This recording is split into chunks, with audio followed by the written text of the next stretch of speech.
요새 우리 처지가 끓는 물속의 개구리 얘기를 여러분 아실 겁니다. 보일링 플로그 얘기인데요. 참 그러한 신세가 되어가는 게 아닌가, 그러한 그 느낌을 가질 때가 많습니다. 그런 얘기죠. 뜨거운 물에, 끓는 물에 개구리를 넣으면 개구리가 아 뜨거 그래가지고 펄쩍 뛰어서 죽지 않습니다. 살아납니다. 그런데 찬물에 개구리를 넣어가지고 조금씩 불을 떼서 온도를 높이기 시작하면 그냥 따뜻한 데 취해가지고 그대로 편안하게 잠들었다가 결국 끓는 물이 되어서 죽고 만다가 하는 얘기가 바로 끓는 물 속의 개구리 이야기인데요. 기록을 봤더니 19세기에 많은 여러분의 학자들이 이 말이 맞는가 시험을 한 적이 있는 그런 케이스가 있더라고요. 근데 그 케이스 중에 하나가 독특한 게 제가 봐서, 독특한 걸 하나 봐서 그 말씀을 드리고자 합니다. 모든 개구리가 그렇게 천천히 끓는 물 속에 넣을 때 죽지 않는다는 거예요. 뇌가 없는 개구리는 물을 끓여서 온도가 올라가는데도 그걸 느끼질 못하고 그대로 죽고, 뇌가 있는 개구리는 딱 25도 이 열이 되자 발딱 뛰어와가지고 도망을 가서 죽지 않고 살아났다고 하는 실험 결과가 있습니다. 그런데 여러분, 지금 우리 현실을 보십시오. 1953년 휴전 이후에 66년 동안, 그야말로 우리 5천년의 긴 역사를 통해서 가장 전쟁이 없었던, 한반도에 전쟁이 없었던 그러한 시기인 것 같습니다. 물론 북괴 무장공비들의 침투로 인해서 무장공비를 포획하는 그러한 작전들, 또 서해상에서 이제 폭격이 있는 그러한 작은 전투들은 있었습니다만은 전쟁이라고 볼 수 있을 만한 그러한 큰 전투는 한반도에서 지난 66년간 없었습니다. 그렇게 우리가 편안하게 북핵의 미국의 핵구산 속에서 평안을 누리다 보니까 우리도 모르게 안보 불감증이 생긴 게 아닌가, 그러한 생각도 듭니다. 아마 여러분, 우리 연세 나이의 분들은 기억을 하실 겁니다. 박정희 대통령 시절에 간접 침략 분쇄하자 하는 그런 구호 써붙였던 거 아마 기억을 하실 텐데, 그게 뭐였겠습니까? 바로 전쟁은 없지만, 눈에 보이는 전투는 없지만 북한의 통일전선 전략에 의한 적화 전략에는 조금도 바뀐 게 없으니까 바로 여기에 대비해야 되겠다고 하는 그러한 안보의식 강화를 위한 구호였다고 그렇게 생각이 되어집니다. 여러분, 선거 때마다 우리가 경험을 했습니다. 북한이 도발을 하면 우리는 어떻게 대응을 했나요? 협상을 했죠. 도발, 협상, 보상, 악순환이 계속되어져 온 것이 바로 남북관계였고, 적어도 박근혜 정부 시절에는 이러한 악순환의 고리는 끊어야 되겠다고 하고 과감하게 북한의 도발이 있으면 거기에 상응하는 조치를 즉각적으로 취해왔습니다. 북의 도발이 있을 때 정부나 또는 우익 보수단체에서 응징을 주장하면 정북 좌파들이 주장이 뭐였습니까? 전쟁하자는 거냐였습니다. 그래서 이른바 선거 때마다 전쟁이냐 평화냐의 프레임을 가지고 우리를 압박을 했고, 모든 국민 중에 누가 전쟁 원하는 사람이 있겠어요? 다 평화 원하죠. 바로 이러한 약점을 이용해서 우리가 정당하게 북의 위협에 대처하는 준비하는 것조차도 우물거리게 만들었던 것이 오늘의 현실이 아닌가, 그렇게 생각이 되어집니다. 이렇게 정부의, 특히 문재인 정부의 가짜 정부 프레임에 우리가 놀아나다 보니까 이제 곧 우리가 북한이 노예가 되는 것도 모르고 그대로 이 꿈속을 헤매고 있는 그러한 상황이 지금의 상황이고, 정말로 지금의 우리의 상황이 끓는 물 속의 개구리의 운명처럼 그렇게 되어지지 아니할까 하는 그러한 우려를 하지 아니할 수가 없습니다. 그래서 저는 이러한 생각을 합니다. 지금 말씀드린 것처럼 지금과 같은 상태가 그대로 가면 어떠한 일이 벌어지겠나요? 결국은 우리는 김정은의 노예가 될 수밖에 없습니다. 식자들 중에서는 상당수가 이미 북핵의 인질이 되었다라고 말씀하시는 분들이 상당히 많이 계십니다. 정말 북핵의 인질이 된 게 아닌가. 그럼 이제 언제 현실로 우리까지도 노예의 생활을 하게 될 것인가 하는 그러한 우려를 갖지 아니할 수가 없죠. 따라서 우리는 전쟁이냐 평화냐의 프레임이 아니라 노예냐 자유냐 전쟁이냐 평화냐의 문제가 아닙니다. 김정은은 노예가 될 것이냐 우리의 자유를 지킬 것이냐 하는 프레임 가지고 우리는 과감하게 이념 투쟁을 우리 나라 안에서도 하지 아니할 수 없는 그러한 상황에 지금 와 있는 게 아닌가, 그러한 생각을 해봅니다.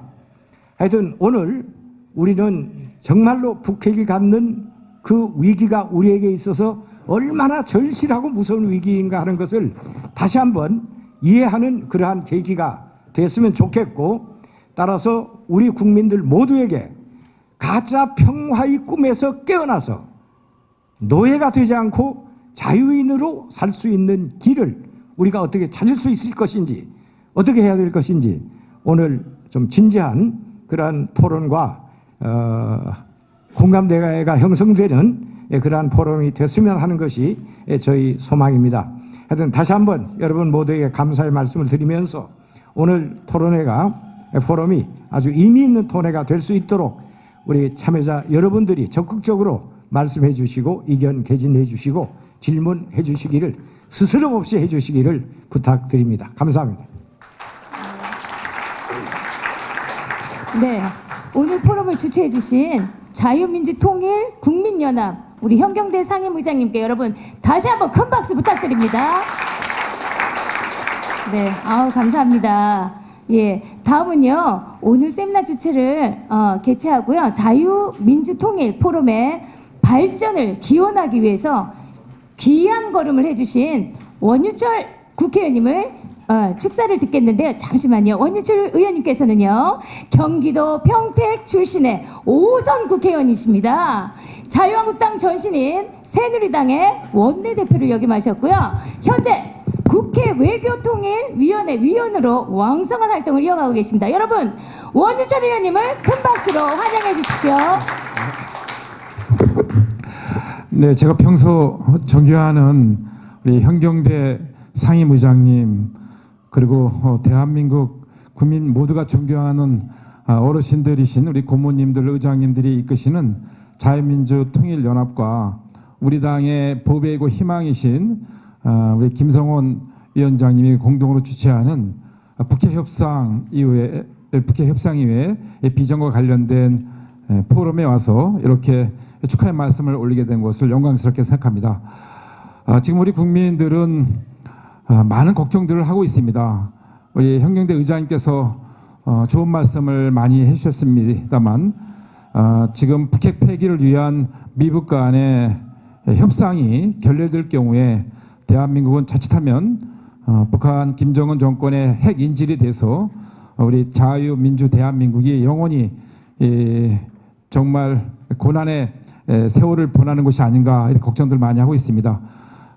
특히 최근에는 그 3차 미북 정상회담을 앞둔 스톡홀름의 예비 회담, 실무회담이 아무 결실 없이 실패로 돌아감에 따라서 북핵 폐기를 위한 미북 간의 협상이 정말로 결렬이 되는 것이 현실이 되는 것이 아닌가라는 걱정이 매우 앞서고 있습니다. 그러던 차에 우리 박승재 박사님이나 브루스 베넷 같은 훌륭하신 우리 전문가들께서 그 이후의 상황에 대해서 예측도 해주시고 또 대안도 오늘 마련해 주시는 좋은 말씀을 해주실 것 같습니다. 저희 자유한국당 북핵 특위에서는 오늘 포럼에서 제안하시고 또 조언을 제안해 주시고 좋은 말씀해 주신 여러 가지 그 사안에 대해서는 당에서 잘 담아서 정책으로 반영하고 우리 당이 북핵 문제를 해결하는 비전으로 삼도록 하는데 최선을 다하도록 하겠습니다.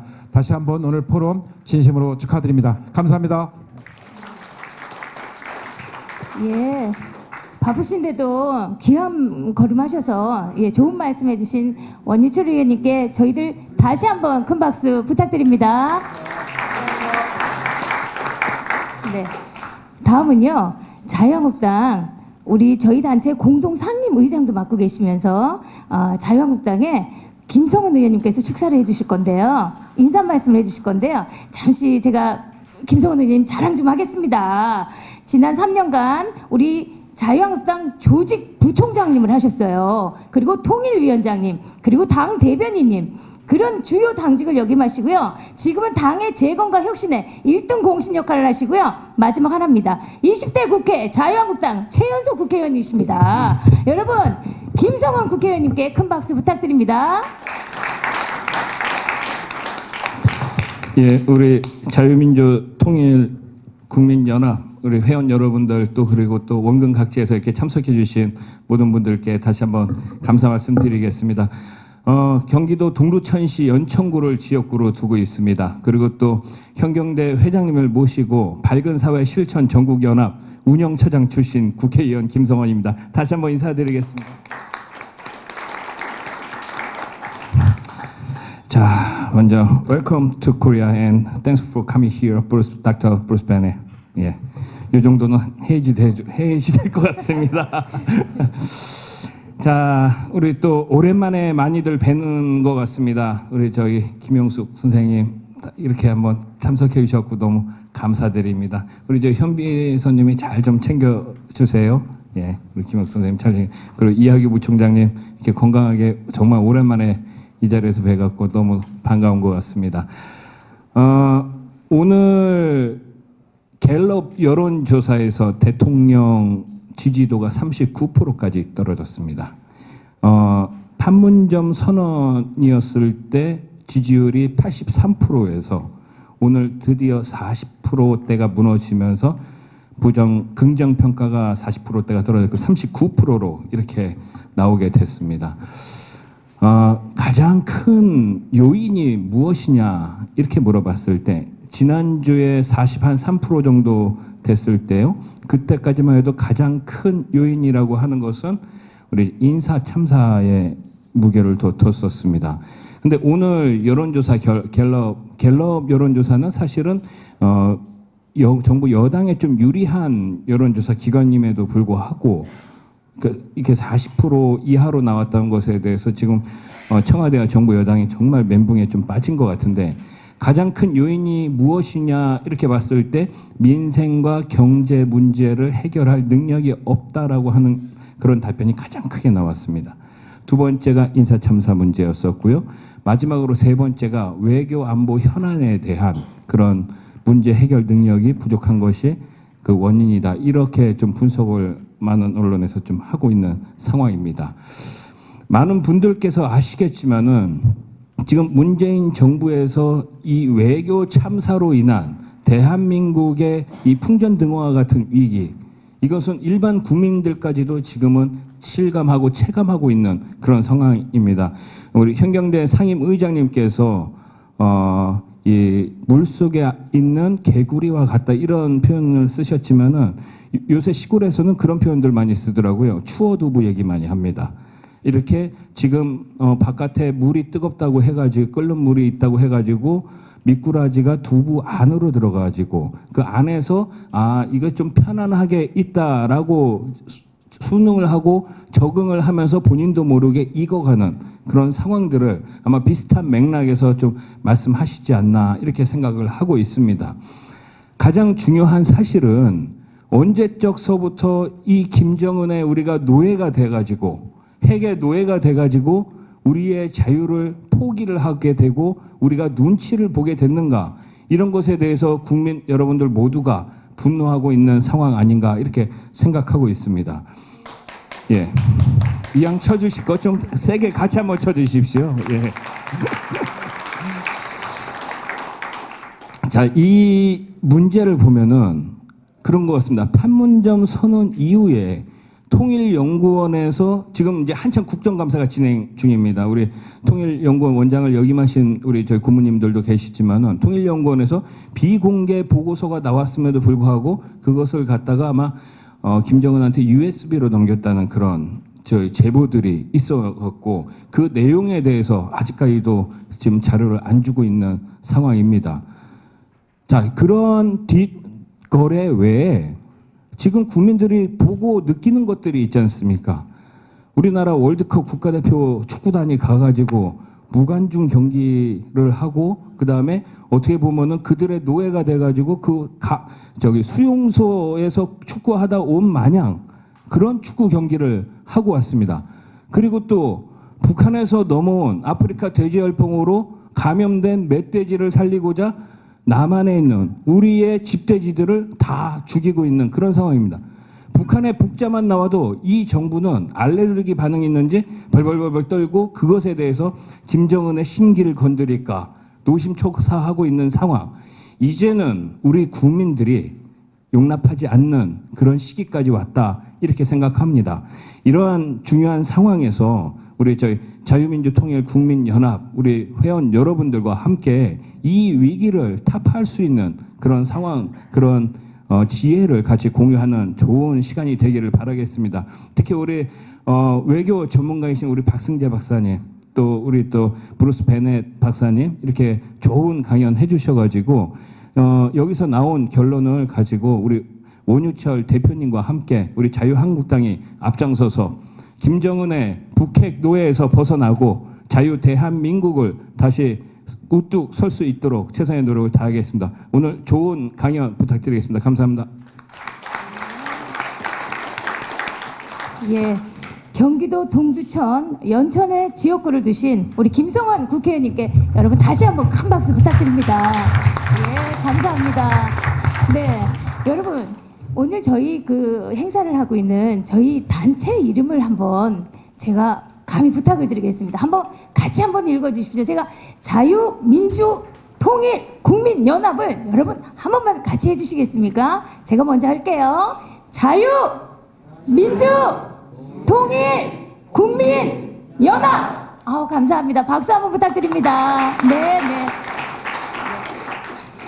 자, 2부 행사는요, 박찬봉 기획홍보위원장님께서 사회를 맡으시겠습니다. 박찬봉 기획홍보위원장님께서는요, 민주평화통일자문회의 사무처장을 역임하셨습니다. 여러분, 박찬종 기획홍보위원장님이시고 저희 단체의 사무처장님 소개해드립니다. 여러분 큰 박수 부탁드립니다. 박찬봉 사무처장님. 네.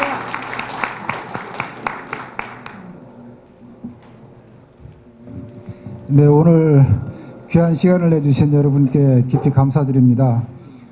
지금부터 본격적인 토론을 시작하도록 하겠습니다. 이번 세션은 세 가지 파트로 진행이 되겠습니다. 먼저 박승재 대표가 북한의 핵 협상 행태에 대해서 간략하게 한 10분 정도 발표를 하고요. 베넷 박사님의 발표가 있을 텐데 베넷 박사님의 발표는 자료가 영어로 되어 있습니다.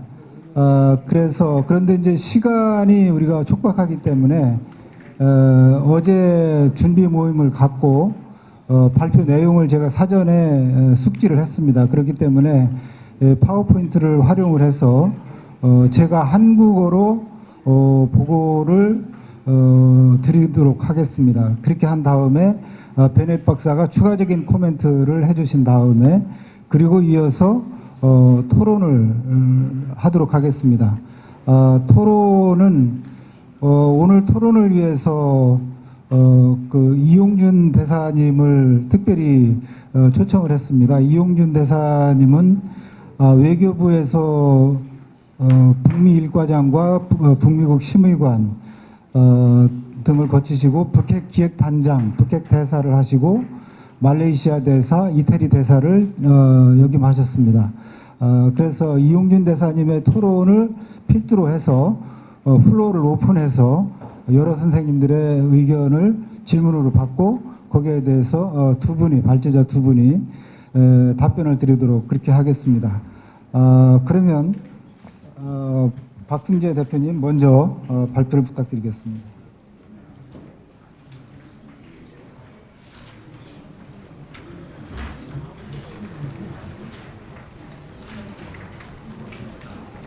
우선 제가 설명드릴 내용은 브루스 베넷 박사께서 하실 이야기에 백그라운드로 배경으로 설명을 드리는 겁니다. 왜냐하면 이런 생각을 바탕으로 해서 이제 정책이나 이런 이야기들이 나오게 됐다는 것을 설명하게 될 것입니다.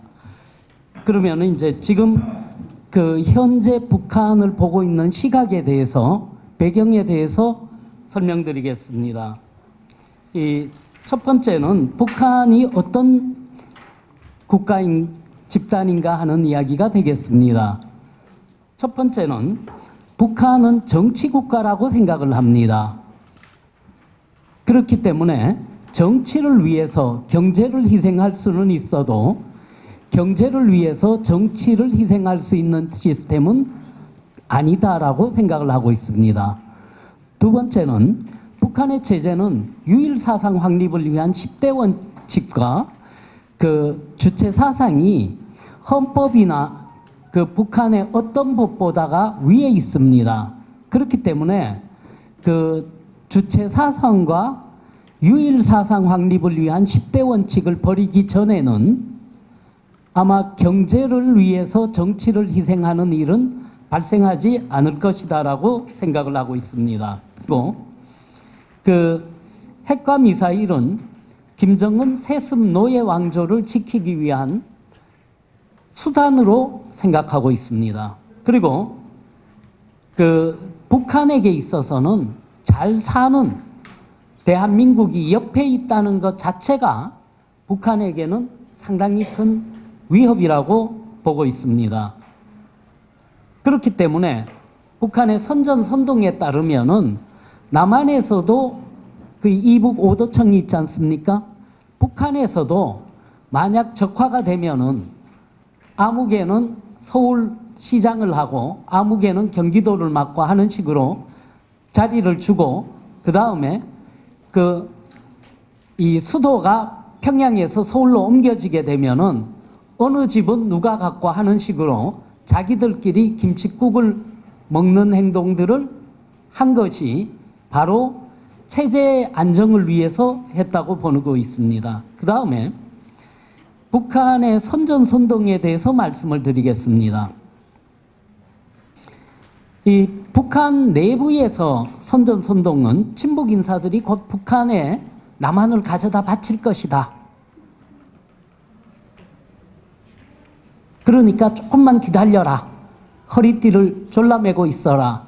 이것도 선전선동 중에 하나입니다. 두 번째는 미군을 철수하게 만들어야 북한이 대한민국을 적화하기 용이하기 때문에 결국은 통일 전선전술에 따라서 친북 하수인들을 활용해야 한다고 주장하고 있습니다.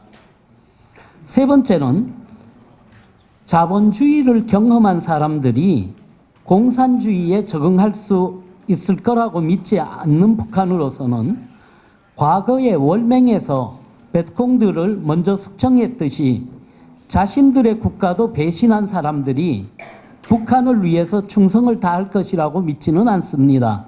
결국 적화되면 대한민국의 모든 것이 공산당의 소유가 될 것이기 때문에 그때까지 통일 전선전술로 협력하는 것이 중요하다고 보고 있습니다. 다음은 북한의 딜레마에 대해서 말씀을 드리겠습니다. 한마디로 얘기한다면 북한은 2명의 가짜 신이 이미 죽었습니다. 김일성이 죽었을 때는 신이 죽었다. 그래서 북한 사람들이 아마 굉장히 큰 심적인 타격을 받았을 것입니다. 그러나 김정일이 죽었을 때는 김일성이 죽었을 때보다는 타격이 크지 않았을 것입니다. 그러나 지금 김정은이 우상화를 진행하고 있는 데 따른 우상화는 거의 먹혀들지 않고 있습니다. 이유는 매우 간단합니다. 북한 사람들도 바보는 아닙니다. 가짜신이 2명이나 죽는 걸 직접 목격했는데 세 번째 가짜신이 영원히 살 것이라고 아무도 생각하지 않습니다. 그렇기 때문에 이 지금 현재 북한의 선전선동이 잘 먹히지 않는다. 그 다음에 김정은 입장에서도 사실 신이라는 타이틀 뒤에 다른 타이틀이 붙어야 할 것이 별로 없을 것입니다. 그러나 김정은은 지금 국무위원장, 국방위원장, 뭐 하여간 수식어와 타이틀이 굉장히 많습니다. 왜? 신이라는 타이틀 하나로도 부족해서 7, 8개의 타이틀을 가지고 있지만 아직도 본인들이 선전선동부가 생각했을 때 자기들은 자기들이 원하는 우상화를 이루지 못했다고 생각하고 있기 때문입니다. 그 다음에 북한 주민들 입장에서는 2006년 이후에 북한은 핵 보유국이 됐습니다. 그리고 이 미사일도 가지고 있고 강성대국을 이미 선언했습니다. 그러나 10년 이상이 지난 지금에 와서도 북한 주민들의 생활은 나아지지 않고 있습니다. 그래서 북한 주민들이 요구하는 것은 강성대국도 됐고 핵보유국도 됐는데 그럼 우리에게 식량은 언제 다 제공이 되느냐, 보유가 되느냐, 이런 지금 경제 향상을 보여줘야 하는 시점에 와 있습니다. 그리고 엘리트들과 북한의 장마당에 있는 사람들의 차이는 사실 장마당에서 돈 버는 사람도 이 밥에 고깃국은 먹습니다. 그러나 엘리트들과의 가장 큰 차이는 딱 하나입니다. 차가 있고 엘리트들은 그리고 기름을 공급받고 있다는 것입니다. 그래서 이 지금 세컨더리 보이콧으로 유류를 못 들어가게 하고 환적을 막고 있는 것이 북한에게는 굉장히 큰 타격이 되고 있다고 보고 있습니다. 다르게 얘기하면은 석유 환적을 못하도록 막는 것이 매우 중요하다라고 생각하고 있고 중국 영내에서 이루어지고 있는 불법적인 이러한 거래를 막는 것이 중요하다고 보고 있습니다. 또 하나는 수출이 줄게 되면은 아시겠지만 결국 벌어들이는 돈이 줄어들게 되고 벌어들이는 돈이 줄어들게 되면은 살 수 있는 것도 줄어들 수밖에 없습니다. 북한은 지금 국제 시장에 금융을 사용할 수 없기 때문에 팔아서 벌고 외화 획득하는 것이 구입할 수 있는 물품의 맥시멈인 되게 되겠죠. 그래서 북한은 지금 불법 무기 판매와 불법 사업, 해킹 등에 더욱더 힘을 쏟을 수밖에 없는 상황이라고 판단하고 있습니다. 그 다음에 북한이 원하는 협상입니다. 마지막으로. 지금까지 김정은이 보여준 협상 형태는 싱가포르와 하노이와 그리고 다시 실무회담에 나오기까지 북한이 미국을 압박해서 미국을 굴복시킨다라는 개념입니다. 그리고 북한이 강력하게 압박하고 가짜 정보를 흘린다면은 미국을 속일 수 있다라고 생각하는 것 같습니다. 그리고 도발을 계속하면 할수록 미국이 양보할 수밖에 없을 것이다라고 생각하는 것 같습니다. 그리고 북한이 압박 강도를 높여서 중거리, 장거리 미사일을 쏘고 핵을 또 실험하게 된다면은 미국을 굴복시킬 수 있다라고 생각하는 것 같습니다. 그 다음에 북한이 협상에 나오고 하는 것을 보면은 믿을 수 있는 사람이 굉장히 적은 것 같다라는 판단입니다. 물론 형도 못 믿어서 죽이고 고모부도 못 믿어서 죽였으니 누구를 믿을 수 있겠습니까마는 북한이 실제적인 협상에 나와서 협상 당사자들이 하는 것을 보면은 협상력을 가지고 나오는 협상팀은 없었습니다. 그리고 지금까지 북한이 나와서 협상에 나와서 이야기한 사람들은 거의가 다 북한이 준 것을 잃는 수준에 불과했었습니다. 다음이 북한이 선호하는 협상 장소입니다. 북한이 지금까지 보여준 행태를 보면은 북한이 가장 선호하는 협상 장소는 평양입니다. 그 다음에 맥시멈으로 나가서 협상할 수 있는 장소는 판문점이라고 보고 있습니다. 왜냐하면은 예를 들어서 스톡홀름까지 가서 협상을 하게 된다면은 북한이 세세한 부분의 협상을 봉북과 통화를 해서 질문할 수 없다고 생각합니다. 뭐냐면은 통신 보안이 이루어지지 않기 때문에 그것을 노출하고 싶지 않다는 것이 첫 번째고요. 두 번째로는 뒤에서 어드바이스 하는 사람이 누군지, 자문 역할을 해주는 사람이 누군지를 알려주고 싶지 않다는 것이 그 이유일 것이라고 봅니다.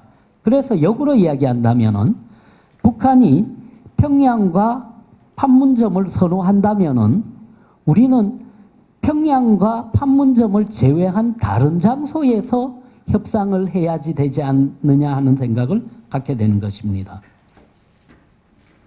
그 다음에 북한이 그 과거와 같이 북한은 단계적으로 협상을 하고 싶어 합니다.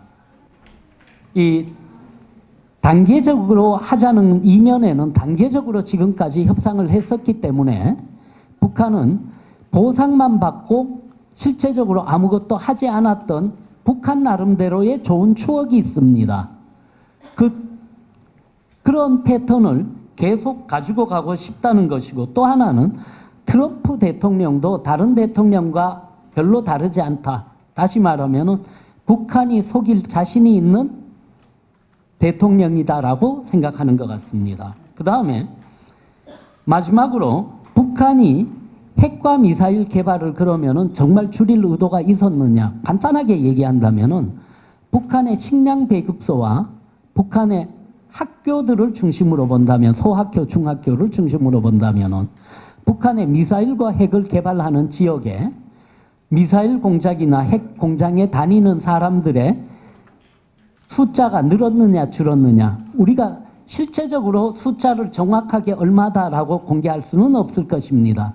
그러나 간단하게 이해하시기 쉽게 이야기한다면은 그 공장에서 먹고 사는 사람, 배급을 받는 사람의 숫자가 늘었는지 줄었는지는 이야기할 수 있을 것입니다.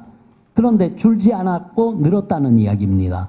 또 하나는 학교에 등교하는 학생들 숫자, 유치원, 소학교, 중학교에 다니는 학생들은 북한은 세대주가 중요합니다. 그 세대주가 일하는 곳에 학생들이 늘었느냐 줄었느냐. 그런데 그 숫자도 예를 들면은 평양 약정기계공장이라든가 모란봉 약정기계공장이라든가 17호 공장이라든가 숫자가 늘었지 줄지 않았다는 이야기입니다.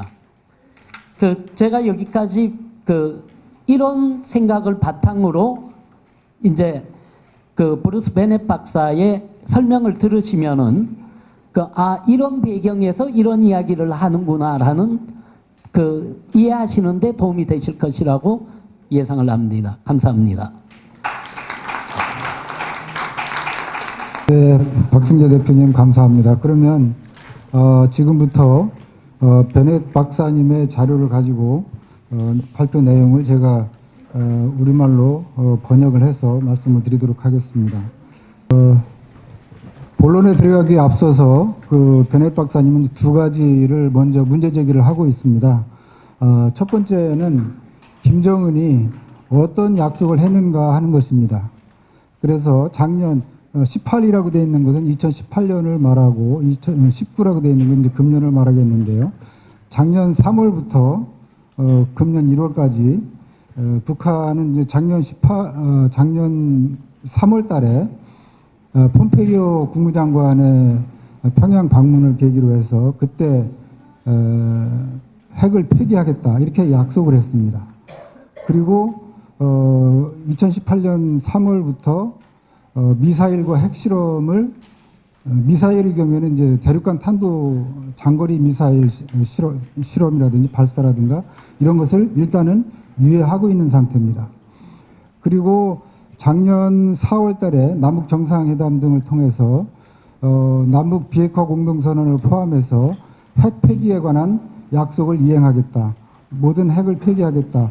풍계리의 핵시설도 폐기하겠다. 이런 약속들을 했고 그 다음에 북한의 그 강성 인사들을 정리를 하겠다. 그리고 서해에 있는 핵시설도 폐기를 하겠다. 이런 약속들을 꾸준히 해왔었습니다. 그런데 이런 김정은이 약속을 얼마를 이행을 했는지를 정리를 해봤습니다.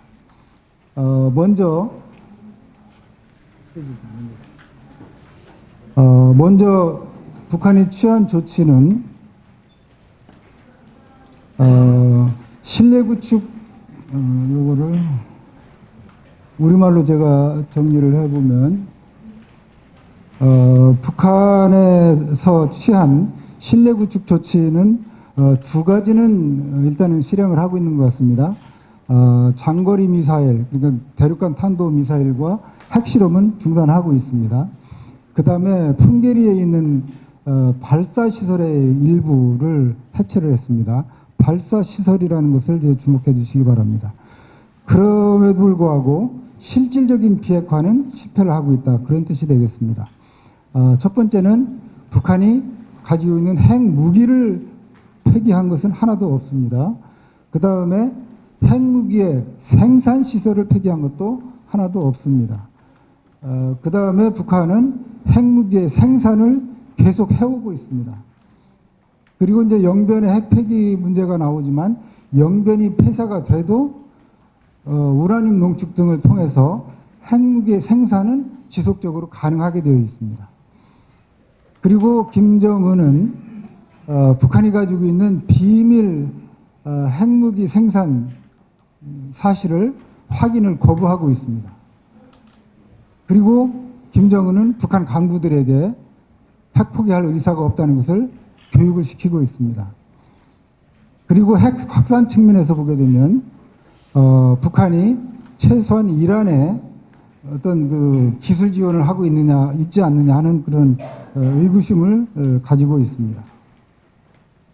그래서 오늘 그 보고드릴 순서는 첫째는 북한의 핵무기의 규모가 어느 정도 되는가, 그게 얼마나 심각한가 하는 것이 이제 하나의 주제가 되겠고, 이어서 북한의 전략적인 성격이나 특징이 뭐냐, 그 다음에 비핵화를 위해서는 뭘 해야 되느냐, 그리고 비핵화가 실패했을 때 그걸 우리는 한국은 어떻게 대비해야 되느냐, 이런 맥락에서 보고를 드리겠습니다.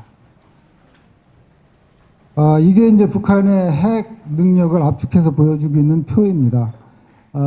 이게 맨 아랫부분에 이제 약간의 핑크빛으로 되어 있는 것이 미국의 해커 박사가 이제 예측을 한 건데요. 2017년에 한 15개에서 30대 초반으로 예상을 했었습니다만, 지금 2019년 중반에는 그게 이제 해커 박사는 약 30개에서부터 약 한 50개, 60개 정도로 이렇게 추측을 하는 것 같습니다. 그래서 여러 사람들이 이런 주장을 평균을 내니까 맨 끝에 보시겠습니다만은 평균으로 45개 정도의 핵무기를 지금 시점에서 가지고 있는 것으로 이렇게 추측을 하고 있습니다. 그리고 북한은 6차례의 핵실험을 했습니다. 그런데 그 일드라고 되어 있는 이제 그 강도를 말씀을 드리는 건데요. 킬로톤이라고 되어 있습니다. 그 핵 폭발력의 정도를 말하는 건데, 킬로톤에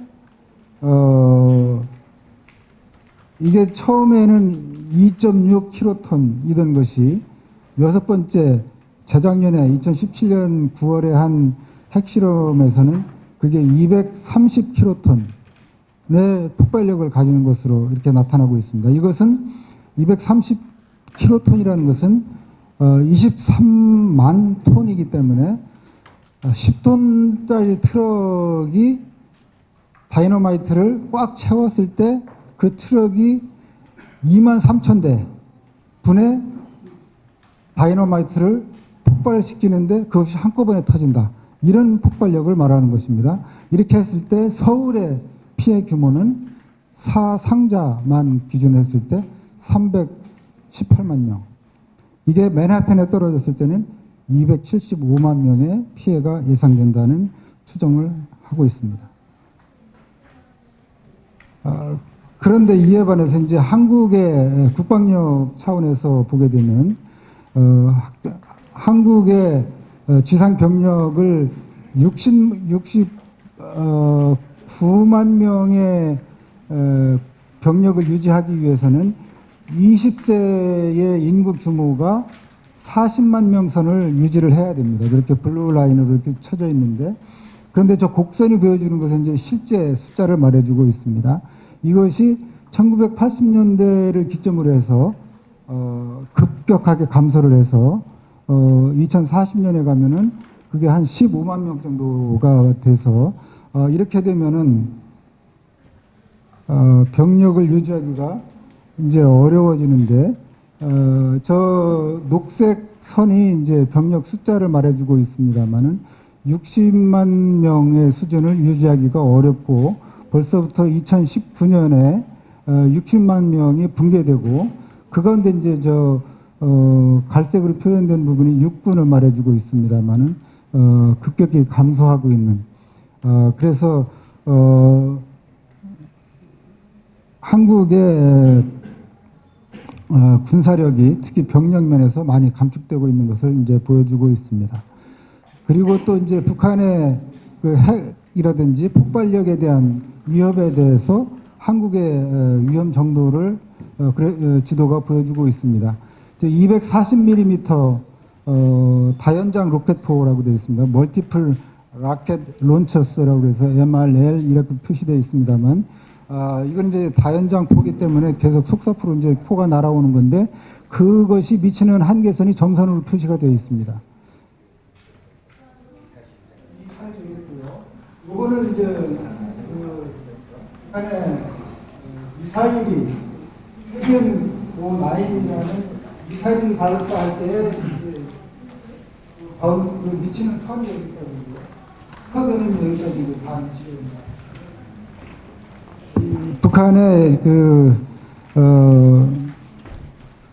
한국에 미치는 범위가 그렇게 되고요.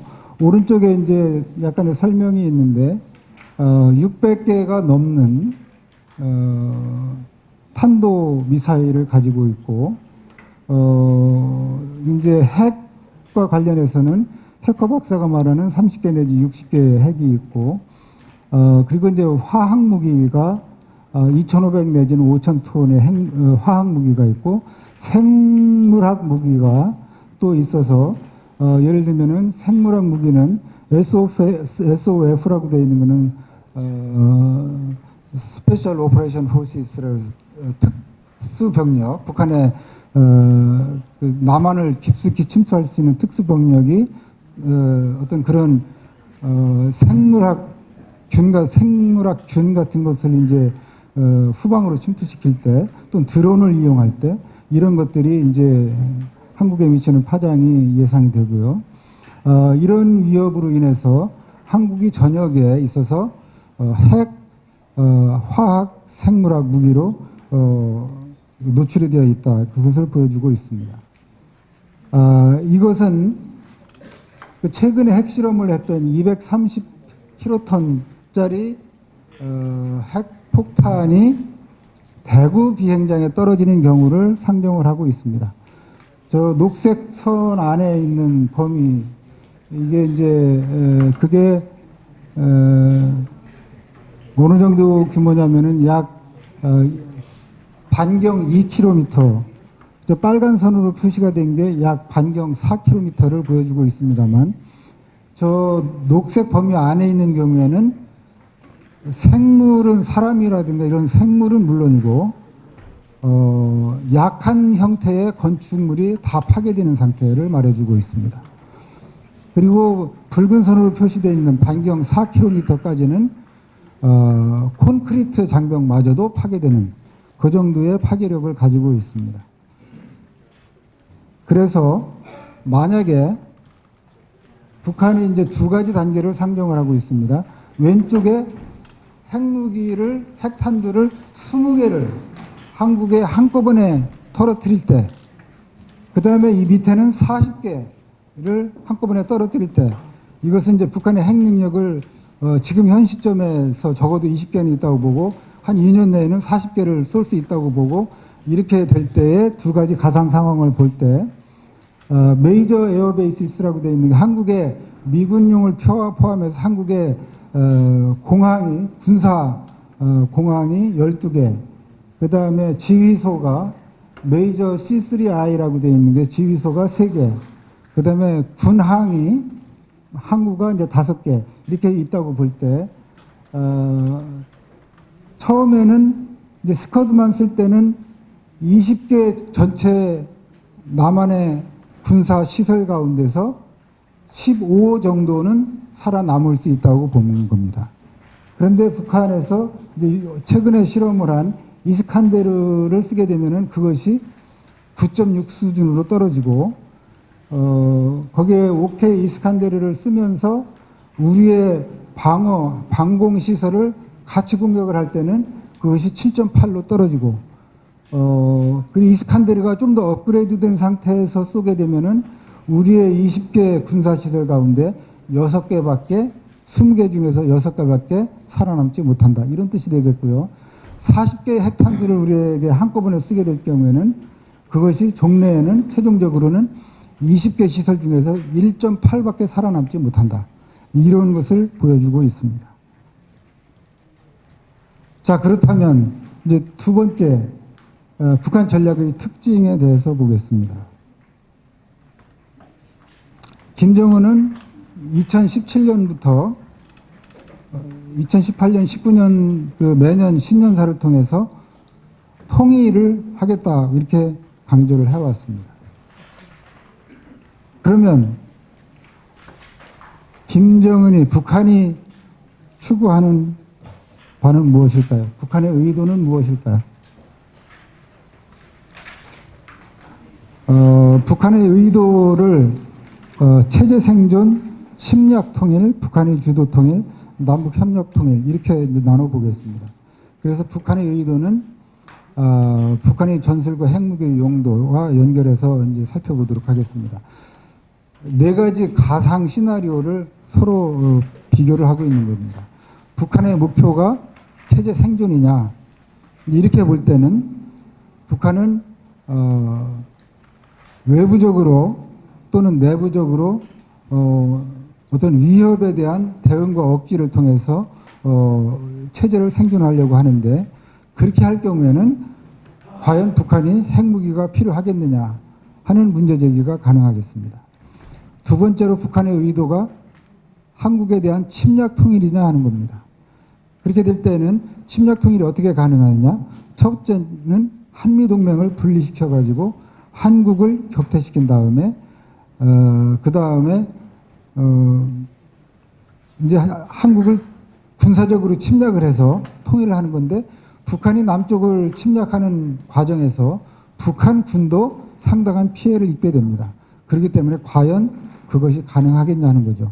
그래서 그렇다 그러면 상대적으로 가능성이 높은 두 가지는 북한 주도 통일과 남북 협력 통일을 살펴보겠습니다. 북한 주도 통일은 첫째는 한미동맹을 분리하고 남쪽에 대해서 압도적인 무력을 확보하는 것입니다. 아까 남북 군사력을 비교하는 표를 보셨지만 북한의 이제 병력이 이제 우세를 하게 되고 한국은 병력이 감축되는 구도가 형성되기 때문에 이것이 상당히 위험 신호라는 것을 암시하고 있습니다. 이런 상태가 되면 북한은 한국을 직접 침략하지 않는다 하더라도 군사적인 압박 수단을 가지고 한국을 압박을 해서 북한 주도의 통일을 해낼 것으로 기대를 한다는 것입니다. 또 하나의 시나리오는 남북 협력 통일인데, 여기서도 역시 한미동맹을 분리시켜서 한국과 연방제로 통일을 해 나가면서 미국을 한반도에서 축출함으로 인해서 연방제 형태 하에서 북한이 주도권을 갖는 통일을 모색한다. 이런 관점이 되겠습니다. 그러면 북한이 관건은 한미동맹을 어떻게 분리시키냐 하는 것입니다. 그래서 북한이 한미동맹을 분리시키기 위한 노력을 보게 되면, 첫째는 한국인들에게 민족주의에 초점을 두는 전략을 쓰고 있습니다. 북한이. 그래서 남북 합의와 미북 합의를 분리해서 협상을 합니다. 북한은 대한국과의 협상, 또 대미 협상을 엄격하게 분리를 해서 남북 간의 협상은 민족주의 차원에서 우리 민족끼리 뭐 이런 것을 가지고 협상을 하고, 그 다음에 한국에서 북한에 대한 비판을 아주 최소화하려고 애를 쓰고 있습니다. 요즘에 월드컵 결과에 대한 한국 정부의 반응을 보셨겠습니다만, 가장 베넷 박사가 지목을 하고 있는 것이 북한의 여러 가지 인권 유린 사건들이 뭐 허다하게 많이 있음에도 불구하고 한국 정부는 아무 조치도 취하지 않고 있습니다. 이런 것들이 북한에 대한 한국의 비판을 최소화해가지고 어떤 민족주의적인 분위기 속에서 이런 분위기를 만들어가는 것입니다.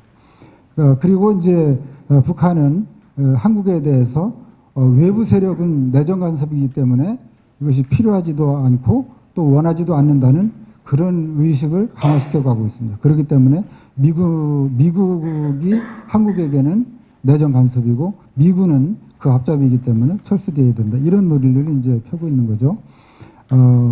그리고 또한 북한의 군사적 위협을 한국인으로 하여금 대수롭지 않은 것으로 취급하는 그런 이제 분위기를 만들고 있습니다. 그리고 북한의 군사력은 그것이 민족적인 성과로, 북한이 가지고 있는 핵무기도 민족적인 성과로 이렇게 포장을 해서 어떤 북한에 대한 거부감을 이렇게 줄이고 하여튼 그런 접근을 하고 있습니다. 그 다음에 미국의 북한에 대한 군사적 위협은 이것을 영어로 빌런나이즈, 악마적인 것으로 이렇게 그려내고 있습니다.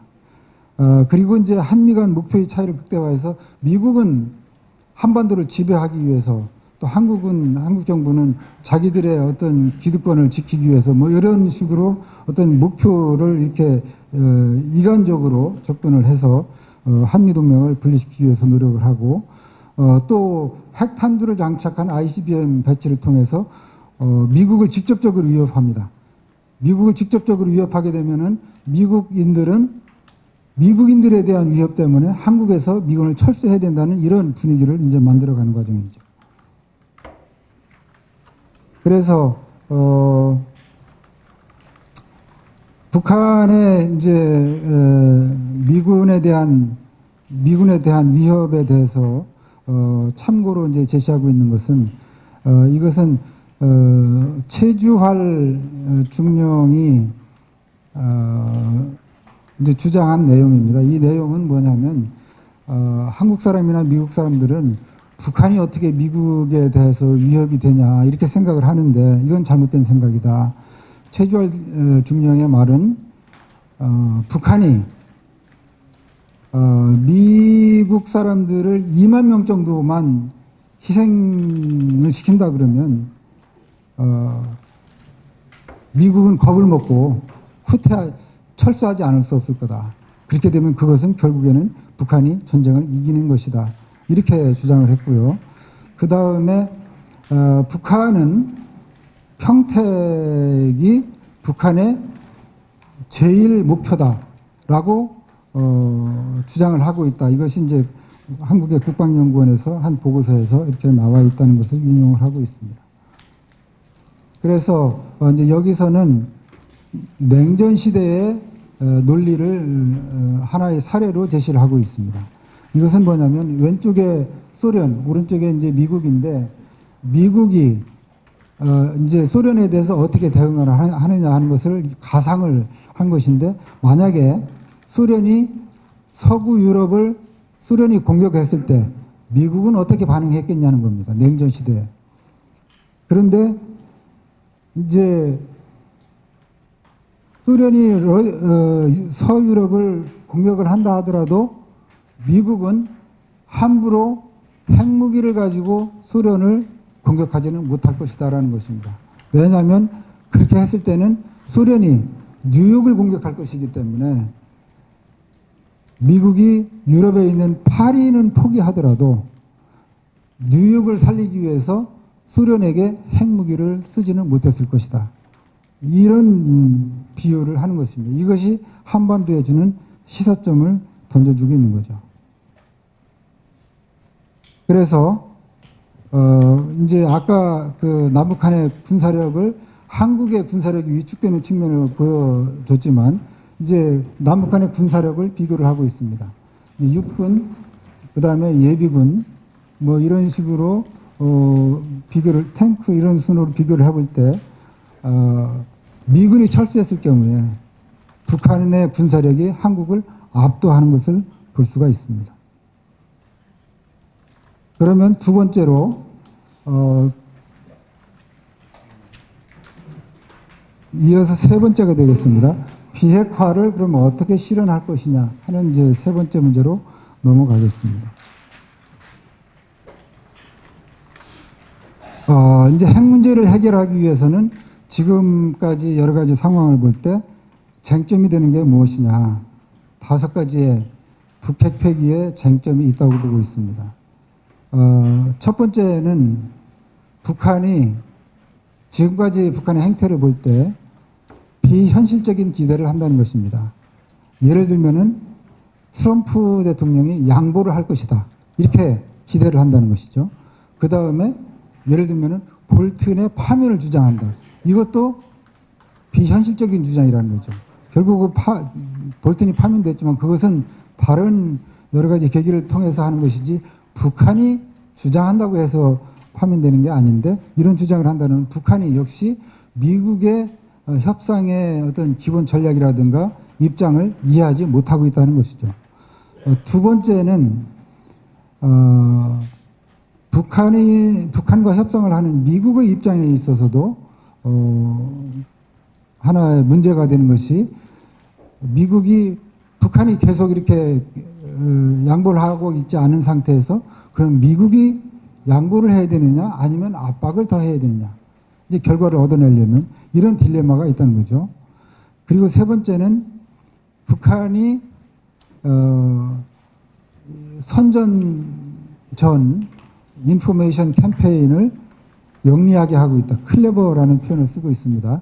클레버하게 선전전을 펴고 있는데 이거에 대해서 우리 자유진영에서는 이거를 특히 미국의 입장에서는 허용할 것이냐 아니면은 북한의 선전전에 대해서 대응할 것인가 이런 문제가 있다는 거죠. 베넷 박사는 이제 대응을 해야 된다는 뜻의 무게를 두고 있는 것입니다. 그리고 네 번째는 미국의 핵 폐기 접근법을 이제 어떻게 가져가야 되느냐 하는 문제죠. 그래서 핵 폐기라는 게 뭐냐 하는 개념 규정을 다시 봐야 되고 김정은이 어떻게 핵 폐기에 첫 발을 띄게 할 것인가 이게 중요하다는 것이고요. 그리고 핵무기 지금 벌써 핵무기를 가지고 있기 때문에 핵무기가 먼저냐 핵을 계속 생산하고 있기 때문에 생산이 중요하냐 있는 핵을 폐기하는 게 중요하냐 핵을 계속 생산하는 걸 중단시키는 게 중요하냐 이런 게 쟁점이라는 거죠. 그 다음에 탄도미사일을 포함시킬 것인가 북한과의 핵 협상에 있어서 핵만 문제 삼을 거냐 미사일까지 문제 삼을 거냐 하는 문제가 있는 거죠. 그렇다면 재래식 무기는 어떻게 할 거냐 이런 문제가 있습니다. 그 다음에 다섯 번째로 김정은이 핵 폐기 과정에서 핵을 폐기하겠다고 하면서도 한쪽에서는 핵 폐기를 하면서 또 핵무기를 계속 만든다면 이건 또 어떻게 할 거냐는 거죠.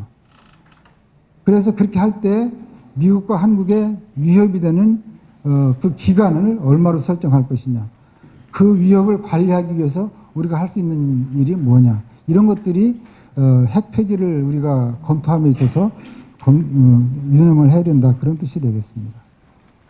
그래서 이제는 트럼프 대통령이 김정은에게 이렇게 주장을 해야 된다는 것이죠. 이제까지 당신이 핵 포기한다고 했음에도 불구하고 이제까지 현실적으로 이루어진 것은 아무것도 없다. 당신은 핵무기를 하나도 포기하지 않았다. 이런 상태에서 내가 어떻게 미국 국민을 설득하겠느냐. 내가 미국 국민을 설득하려면은 너를 신뢰할 수 있다는 것을 네가 입증해야 된다. 그렇게 하려면 적어도 핵무기 하나는 포기하는 것을 네가 보여줘라. 이렇게 요구를 해야 된다는 것이죠. 그 다음에 북한이 이제 여러 가지 뭐 통일에 대해서도 좋은 얘기를 하고 또 한국에 대한 뭐 핵 사찰 문제도 있고 또 그 주한 미군에 대한 이런 부담도 있고 하니까 이런 것을 한번 와서 봐라. 한국도 IAEA 사찰을 받겠다. 이런 것을 같이 제안하면 어떻겠냐. 이런 주장을 하고 있습니다. 그래서 이제 베넷 박사의 제안입니다. 협상 목표에 대한 제안을 네 가지로 나눠서 하고 있습니다. 하나는 북한이 한 개라도 핵무기를 포기하도록 하자는 것입니다. 정치적으로 보게 되면은 그게 생산하는 것을, 핵무기를 생산하는 것을 중단하는 것보다도 있는 핵무기를 하나를 폐기하는 것이 정치적으로 더 어렵기 때문에 그런 걸 할 수 있다는 것을 김정은이 보여주게 되면 김정은에 대한 신뢰를 조금 더 할 수 있겠다, 그런 뜻입니다. 그래서 이런 핵 폐기를 지금 아니면 언제 하겠느냐, 지금이 그런 제안을 할 때라는 것이고요. 여기에 대한 대가로서 개성공단을 재개하거나 아니면은 한국에 대한 IAEA 사찰 문제를 허용하는 것을 검토하면 어떻겠냐, 이것이 이제 하나의 제안이고요. 그 다음에 두 번째로는 북한의 핵을 폐기했을 때의 최종 상태를 분명히 해야 된다는 것입니다. 그래서 북한의 완전한 비핵화, 그 다음에 북한의 이걸 통한 국제사회의 편입이라든가 이런 것들을 전체적으로 최종적인 상태가 어떤 상태인지에 대해서 그거를 제시를 해서 북한의 김정은이 거기에 공감할 수 있는 그런 대안을 제시해야 되지 않겠냐, 이제 그런 얘기고요. 그래서 그런 과정에서 북한의 일단은 핵 동결을 실행하자는 것입니다. 그래서 핵 동결을 하고 그거를 북한이 동결했다는 것을 IAEA가 사찰할 수 있도록 하자는 것이죠. 그래서 김정은이가 2000금년도 신년사에서 약속을 했기 때문에 핵을 동결하겠다고 약속을 했기 때문에 과연 동결했는지 이것을 확인을 하자는 거죠. 그렇게 하지 않으면 신뢰할 수가 없기 때문에. 그래서 이 확인을 하는 것은 IAEA 사찰을 통해서 확인하자, 그런 얘기고, 그렇게 해서 신뢰를 할 수 있다면 이제 북한에 대한 미국의 외교적 승인을 제공을 해서 대사관을 교환 설치할 수 있겠다, 그런 얘기고, 이제 1950년, 53년에 한국 전쟁에 지금은 휴전을 하고 있는 상태지만 이것을 실질적인 종전에 합의를 해서 냉전을 종식시킨다, 이제 이런 내용이 되겠고, 이게 이제 있는 북한이 핵을 계속 생산하고 있기 때문에 이걸 이제 동결하는 문제고, 지금까지 있는 것을 이제 포기하는 것을 그럼 어떻게 할 것이냐.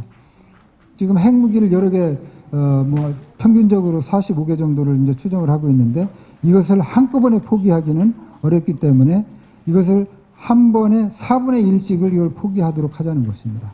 4단계로 나눠가지고. 그래서 이 4분의 1을 북한이 핵 무기를 포기했을 때 거기에 순차적으로 제재를 해제를 하고 또 평화협정을 이루어가고, 이렇게 해서 단계별로 4단계로 나눠서 이렇게 핵을 폐기하고 핵무기를 폐기하고 거기에 대해서 보상을 하는 절차를 밟아보면 어떻겠느냐 하는 제안을 하고 있습니다. 그래서 이렇게 이제 하는 과정에서 정보가 중요하다고 봅니다. 그래서 미국과 한국이 이제 어떤 이런 정보 차원의 북한에서 선전 캠페인에서 계속 상당히 클레버하게 대응을 하고 있기 때문에 우리도 거기에 대해서 이제 대응을 해야 되지 않겠냐는 거고, 그래서 이제 하노이 정상회담의 결과를 그동안에 충분히 설명 안 됐기 때문에 그 설명을 해서 그런 그 어떤 점이 문제가 있었고 어디까지 협상이 진행이 되고 이런 것들을 이제 공감을 해야 된다는 것이고, 김여정을 미국에 초청을 해서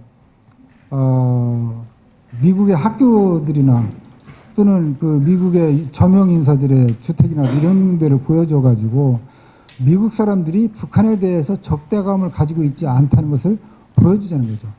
그렇게 되면은 지금 북한에서 김정은은 미국이 자기들을 적대시하기 때문에 자기들도 미국을 적대시할 수밖에 없다고 이런 논리 구조를 가지고 있는데 이걸 깨자는 거죠.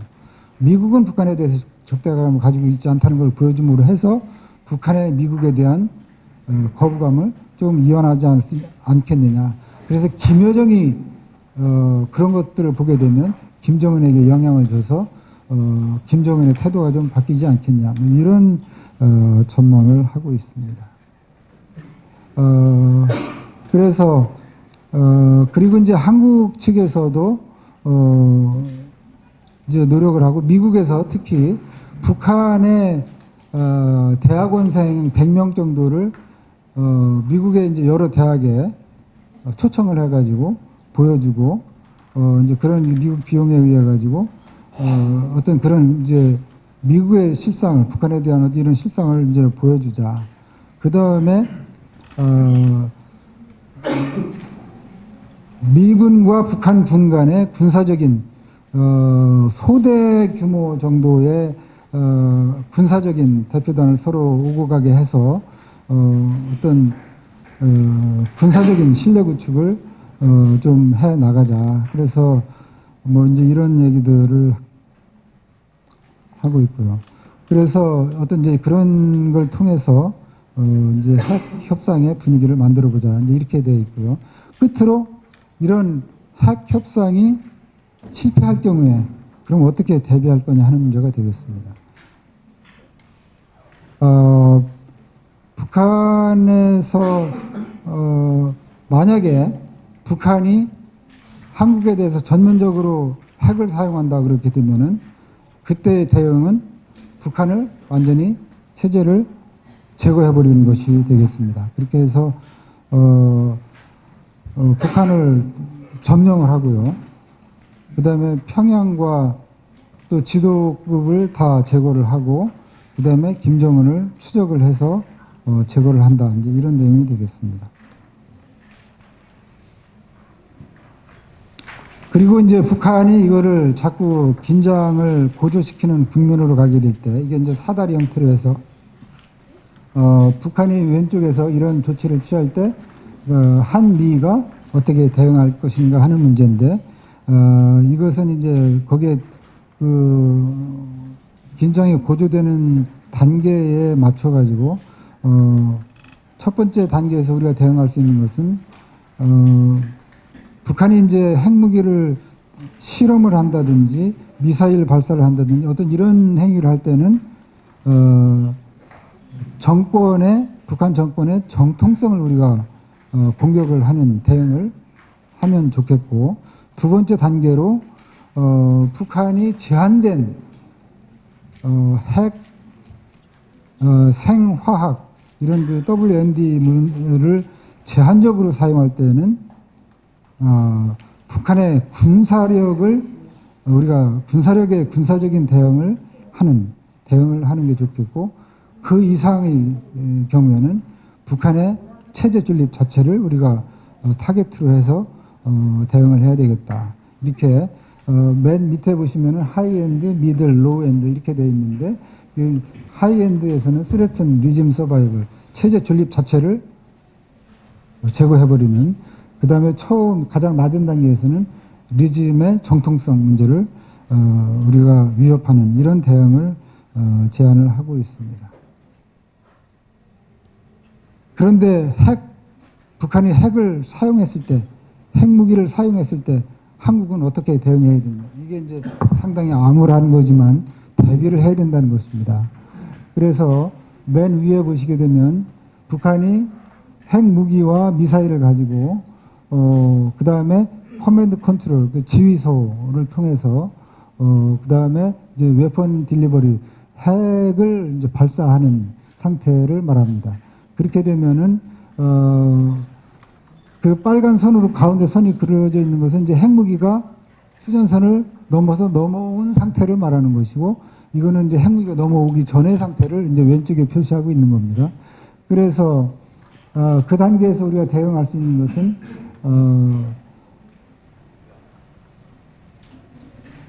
이게 이제 그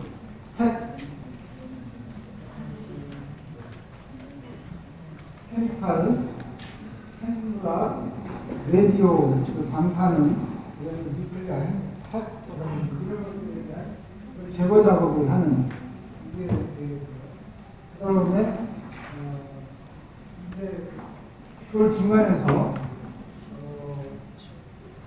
중간에서 이제 한국에 다다르지 못하도록 중간에서 이제 미사일이라든가 이걸 통해서 격퇴시키는 그 장면이 되겠습니다. 그리고 이제 중간에서 그걸 이제 제어를 하고 이제 미사일 디펜스 시스템을 통해서 핵이 한국에 넘어오지 못하도록 그 단계에서 이걸 이제 대응을 한다 이런 얘기가 되겠고요. 그 다음에 이제 핵무기가 한국에 떨어졌을 때 어떻게 할 거냐. 거기에는 이제 패시브 디펜스라고 해가지고 일단은 우리가 대응 조치를 이제 수동적인 대응 조치를 할 수밖에 없습니다. 그래서 이제 방독면이라 어떤 이런 그 시설을 장비를 통해 가지고 피해를 최소화하는 그 다음에 핵 은폐 시설 같은 지하 쉘터 그 대피소 같은 것을 우리가 확보를 해서 그거 피해를 최소화하는 게 필요하고요. 이제 치료하는 핵 치료할 수 있는 그런 우리가 준비가 돼야 되고 이제 그 화재가 많이 발생할 거기 때문에 여기에 대한 이런 것들에 대한 우리의 역량이 구축이 돼야 된다. 그리고 이제 만약에 그런 상황이 생겼을 때는 그런 대응을 해야 된다. 이제 이런 내용이 되겠습니다. 그래서 그렇게 되면은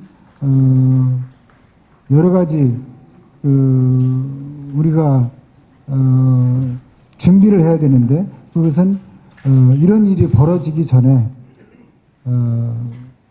예비 단계에서 이제 준비를 철저히 해야 된다. 이제 이런 내용이 되겠습니다. 그럼 이제 결론을 말씀을 드리겠습니다. 북한의 핵무기에는 한국에게는 계속 머물러 있는 게 아니라 증가하는 심대한 위협이다 하는 것입니다. 그리고 북한은 핵무기를 보유함으로써 체제 생존을 하고 북한주도 통일을 할 수 있는 열쇠라고 인식을 하고 있지만 사실은 오히려 북한이 핵무기를 가짐으로 인해서 북한의 체제를 위협하는 실질적인 의미에서는 그것이 어떤 그런 자산이 아니라 위협이다라는 것입니다. 그래서 한미동맹에 대한 북한의 공세에 대해서는 아까 보신 바와 같이 북한이 한미동맹을 디커플, 이 커플을 그걸 깨려고 하기 때문에 여기에 대해서는 우리가 맞대응을 할 필요가 있다. 계속 방관하지 말고 맞대응을 할 필요가 있다는 얘기고요. 북한은 핵 폐기를 하지 않고 있고 그렇기 때문에 북한이 핵 폐기의 첫 발을 떼도록 하는 것이 중요하다. 퍼스트 스텝이 중요하다는 거고요. 그래서 김정은이 신뢰할 수 있는 이제 시험을 해서 그가 만약에 거부한다면 압박을 강화해야 된다. 그런 내용입니다. 그리고 우리로서는 북한의 핵에 대한 그 위협이 워낙 심대하기 때문에 그거를 저지하기 위한 능력을 우리가 강화할 필요가 있고 우리가 병력 감축을 줄일 것이 아니라 강화해야 되고 핵전쟁에 대비함으로써 그것을 예비할 수 있다. 예방할 수 있다. 이런 뜻이 되겠습니다. 이상의 내용에 대해서 베넷 박사가 좋은 자료를 준비하셨다고 생각이 듭니다. 베넷 박사님께 박수 부탁드리겠습니다.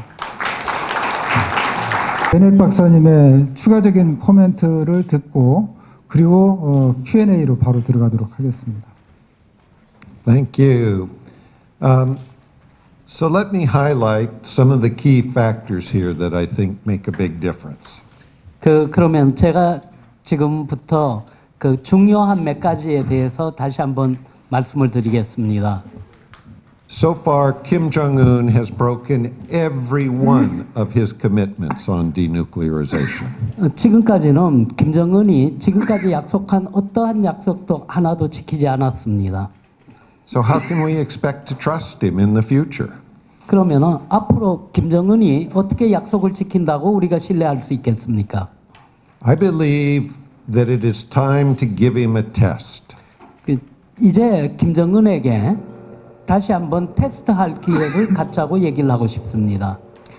I would ask President Trump to tell Kim that it's time for him to give up one nuclear weapon.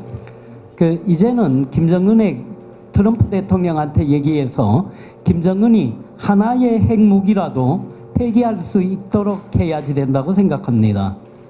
1 out of 45 is not a big deal. He should be able to do that.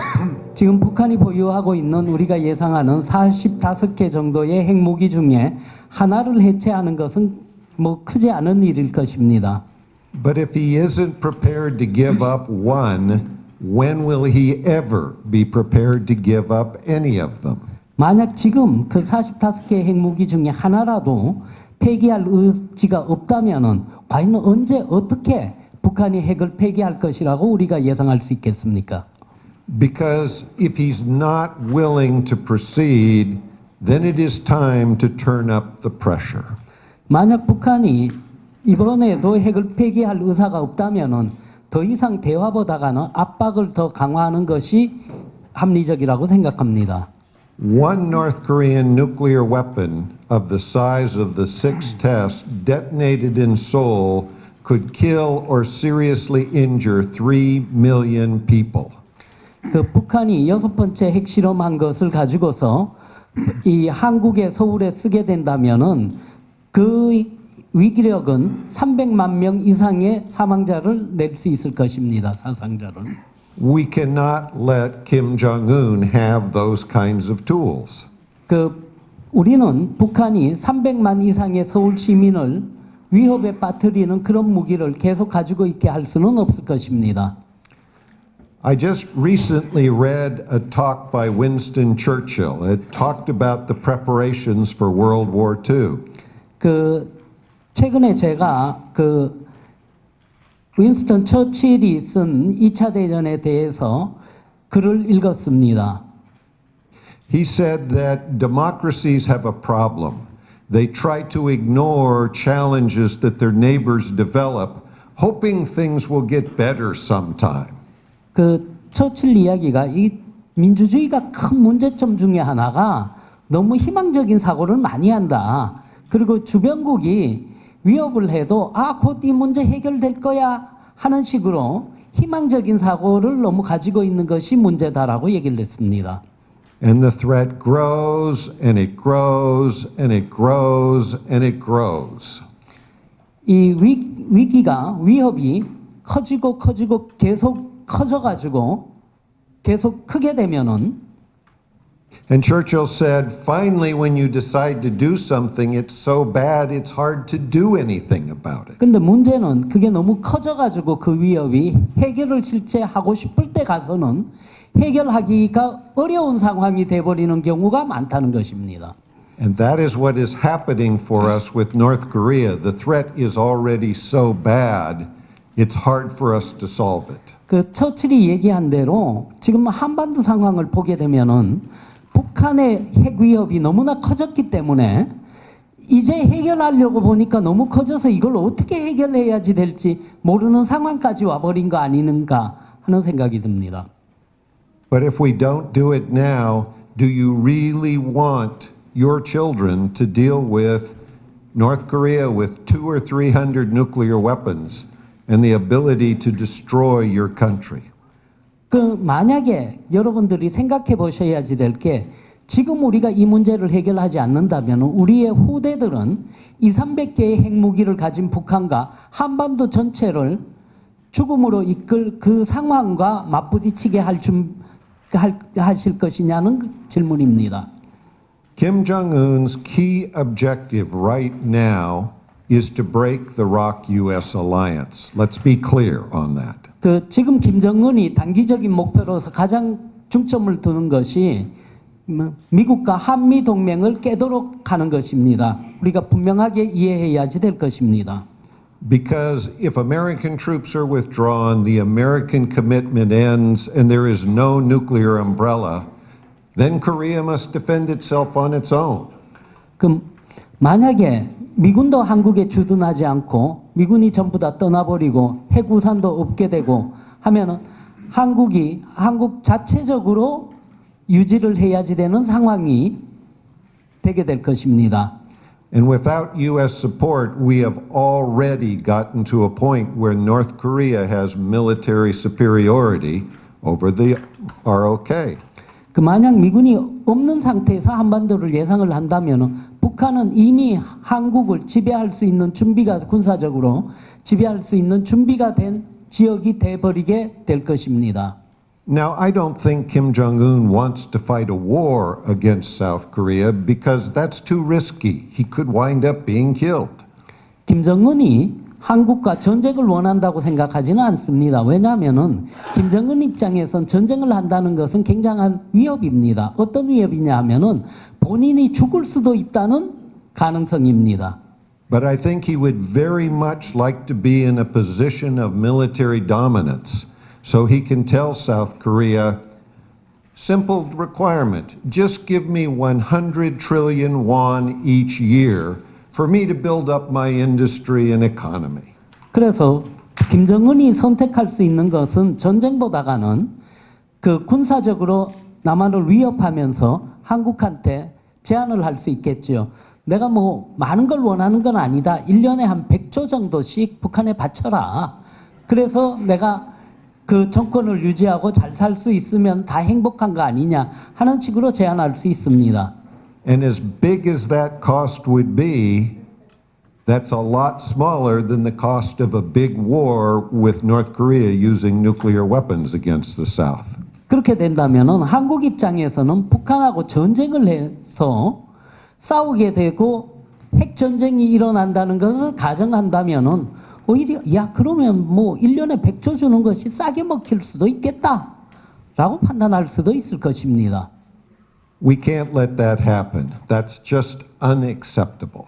근데 우리가 그런 상황을 그런 상황이 벌어지도록 할 수는 없을 것입니다. 간단하게 그런 상황은 발생하지 못하게 해야지 될 것입니다. So we have to make sure that we sustain a strong alliance to prevent him from being in that position. 그렇기 때문에 한미 양국이 함께해서 그러한 북한이 100조씩 내놓으라든가 군사력으로 위협을 해서 경제적인 갈취를 하려는 것을 막을 강력한 한미 동맹을 유지하는 것이 중요할 것입니다.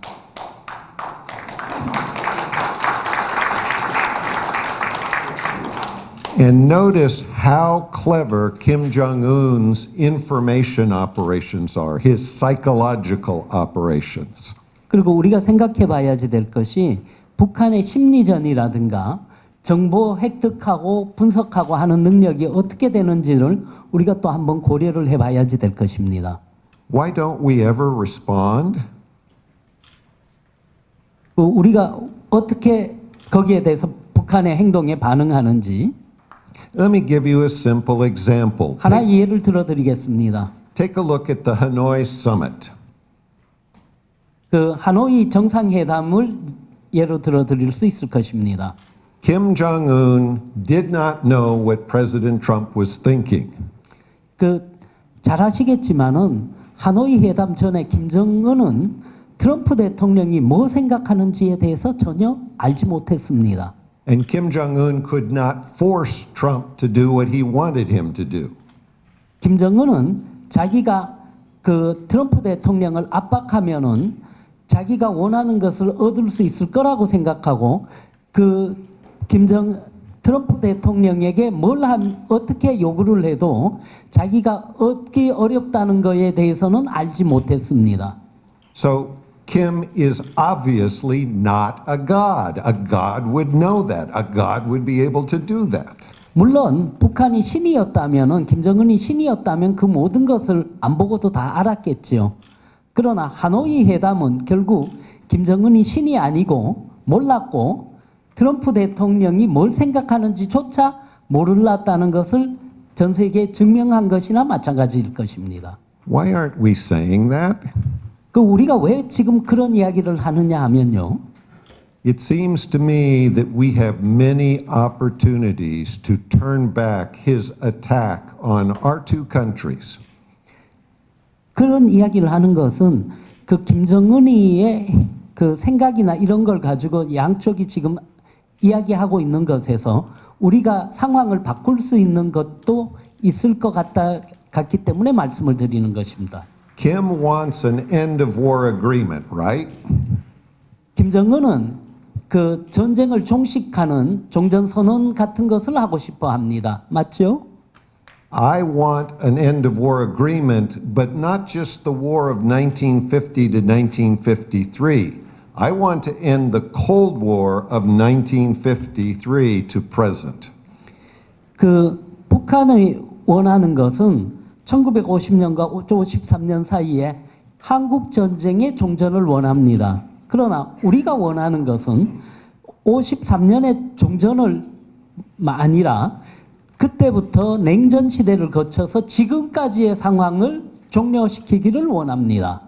I want Kim not to continue indoctrinating his people that South Koreans and Americans are their enemies, because we're not.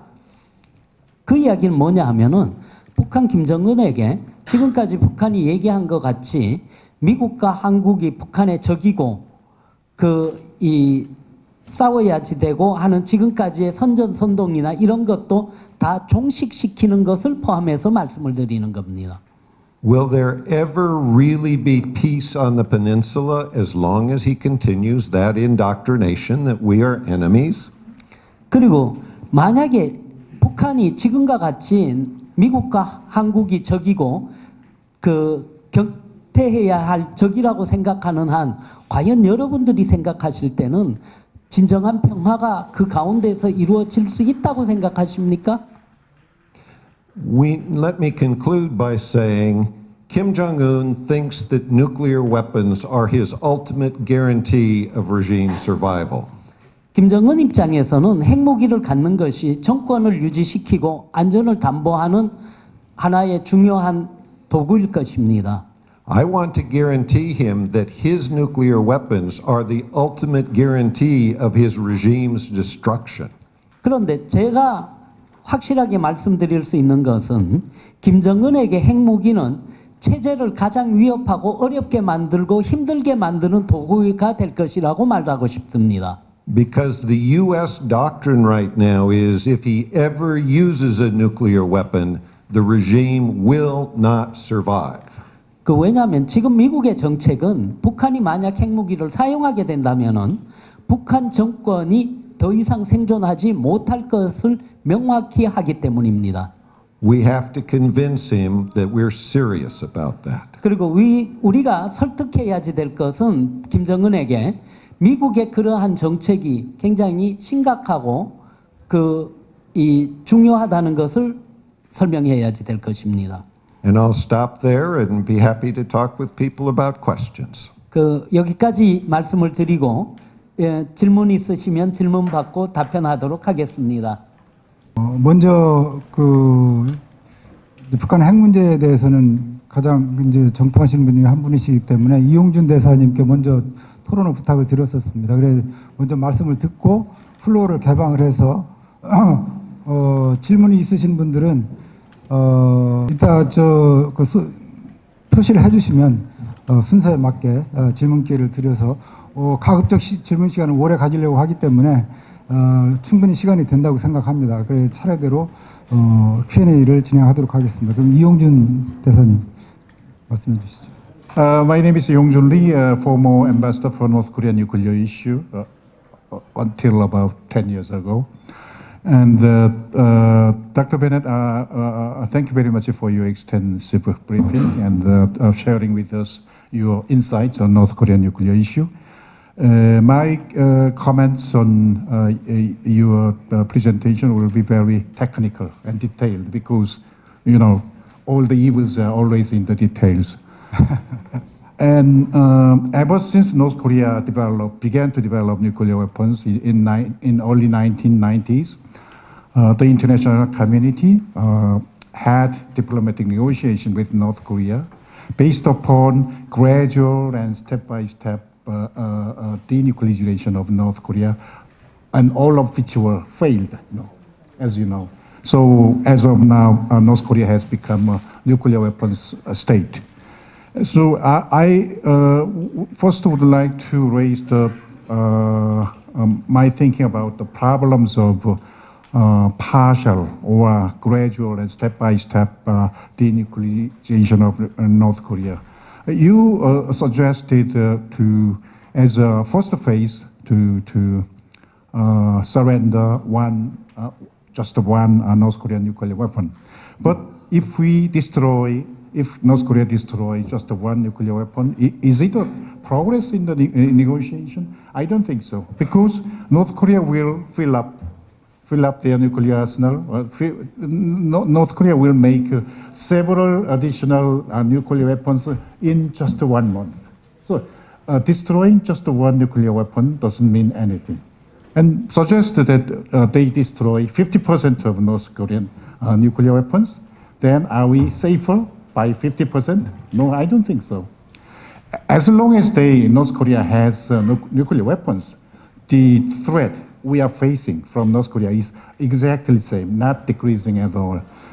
And even though North Korea demolished all the nuclear facility, leaving only just one single nuclear weapons, then we still have the same kind of nuclear threat from North Korea. Because if North Korea want to attack South Korea with nuclear weapons, I don't think they will use 10 bombs or 100 bombs. They will use only one bomb. So as long as they have just one nuclear weapons, the threat we have to face from North Korea is exactly the same, not decreasing. You know, since the Cold War, U.S. and Russia has demolished several thousand nuclear weapons, but still they have thousands of nuclear weapons. So their reduction of 30 or 40% of nuclear weapons does not contribute for any better peace on the earth. So until the 100% of North Korean nuclear capability is erased, the nuclear threat to South Korea is the same. So in this sense, we have a difficult interest with U.S. government, I think. If North Korea nuclear arsenal is decreased by 50% or 90%, President Trump will be very happy because America may look much safer. But as for Korea, we don't have any change. I hope U.S. government want to keep in mind that such a difference of sense of threat from North Korea. And moreover, if we give economic reward for North Korea's partial nuclear reduction, such as you suggested, reopening of Kaesong Industrial Park, or partial lifting of sanctions on North Korea, then it will rather strengthen the position of North Korea. Why North Korea is now negotiating with North Korea? In the past, North Korea made it very clear over and over that their nuclear program is not a matter of negotiation.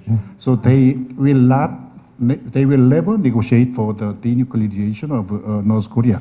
But now they are spontaneously coming to the negotiation table. I think there are two reasons. One reason is as long as they have a negotiation with the U.S., at least they are safe from the threat of U.S. military attack. I think that is the primary reason of their negotiation. Second reason is that they have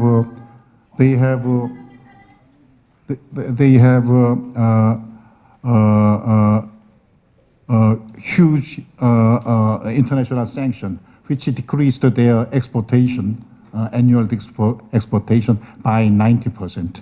So they want to lift sanctions through the negotiation with the U.S. government. But if we give, if we lift even some part of the existing sanctions in exchange with North Korea's partial nuclear dismantling, then North Korea will very naturally be less and less inclined to make a diplomatic negotiation for denuclearization. And once they feel that a reasonable amount of sanction is lifted already, then without any doubt, North Korea will stop negotiation. Keeping the rest of the nuclear weapons, and they will be very happy to enjoy their status as a nuclear power state with a much decreased level of international sanction. Can you let me respond to the question? Yeah. You know, your just- question is, why do one? Just a minute, please. 그 파트까지만 통역을 translation. 그 간단하게 얘기하면은 그 북한이 그 핵을 하나만 폐기하는 거를 말씀을 하시니까 이제 대사님께서 그 하나가 아니라 반을 없앤다고 하더라도 한국의 위협은 계속 있는 거지 반만큼 평화가 찾아오고 반만큼 좋아진 거는 아니다. 오히려 핵이 하나만 있더라도 한국에는 여전히 위협이다. 미국에는 뭐 위협이 아닐지 몰라도 하나만 있더라도 그거 위협이고 그 상황이 변한 거는 없다. 뭐 그런 이야기가 키였습니다. I think we need to ask North Korea to do one, not for negotiating purposes, but for political purposes. Because 핵을 하나 없애자는 이야기는 그 협상용보다가는 오히려 정치적인 의미가 더 클 것이라고 말씀드릴 수 있을 것 같습니다. game theorists tell you that when you don't know or can't prove your adversary's objectives, you need to test them. 그 우리가 보통 게임 이론에서 이야기할 때 상대방의 의도를 정확하게 모르면은 그 의도를 물어서 확인하는 것이 필요하다는 이야기가 있습니다. I think if we ask them for one, there's about an 80% probability they will say no. 아마 하나를 없애라 그래도 80% 정도의 가능성은 북한이 싫다라고 얘기할 가능성이 클 것입니다. And once they say no, our ability to strengthen sanctions will be considerably increased, I think. 북한이 노를 하게 된다면 우리가 북한에 대해서 압박하는 강도가 훨씬 더 세지게 될 수 있는 근거가 될 수 있을 것입니다. So I agree with most of what you said. I don't think one is a solution. I don't think 3 or 4 are a solution. I think, however, we have to do something so that we convince China and Russia and other countries that are wavering that the North is uncooperative and they have to increase pressure as well. 그 대사님이 말씀하신 것 같이 저도 하나를 없앤다거나 2개를 없애고 3개를 없애고 4개를 없앤다 그러더라도 그 평화가 오지 않을 거라는 것에 동의합니다. 그러나 우리가 하나를 없앤다는 이야기를 함으로 인해서 중국과 러시아로부터도 북한에 대한 압박이 더 강력한 압박이 필요하다는 것과 더 강력한 압박을 넣을 수 있는 명분은 충분하다고 봅니다. And I don't believe that even with a little bit of increased pressure, we're going to get them to give them all up. 그리고 But I think it's the next step. 그리고 그 좀 더 강력하게 압박을 한다고 해서 북한이 핵을 폐기할 거라고 보지는 않습니다. 그러나 좀 더 강력한 압박을 해야 다음 스텝으로 갈 수 있는 그 첫 번째 걸음은 될 것이라고 믿습니다. May I add some words? I don't oppose to your proposal to abolish just one North Korean nuclear weapon, if it is free of charge. But if we have to pay price, such as lifting sanction or reopening Kaesong Industrial Park, that is very dangerous. So I think until we eventually get the eventual total destruction of North Korean nuclear program, the sanctions on North Korea has to be remained as it is now. 그 지금 대사님께서 그 이 베넷 박사가 하신 이야기에 대해서 그 이 하나를 얘기하는 것까지는 좋은데 그렇다고 그래서 거기에 대해서 보상을 해주는 거에 대해서는 반대를 하셨습니다. 그 이제 그렇게 하면 그냥 물으면 되는데 그리고 그 프리 오브 차지지요. 무료로 그렇게 북한이 한다면 오케이. 그런데 거기에다가 보상을 걸어서 그 이제 하나를 하면 뭘 해준다. 이거는 별로 바람직하지 않다라고 말씀하셨습니다. 신의 한 수의 구독, 좋아요, 알림 방법입니다. 보실 영상을 눌러주세요. 아래의 구독 버튼을 눌러주세요. 그럼 종 모양이 나옵니다. 그 종 모양을 눌러주시면 신의 한 수의 새로운 영상들이 알림이 울립니다. 그리고 엄지척 좋아요 버튼을 눌러주세요. 여러분의 구독, 좋아요 버튼은 신의 한 수에 큰 힘이 됩니다. 댓글로 여러분의 많은 의견도 듣고 있습니다. 응원의 댓글도 부탁드립니다.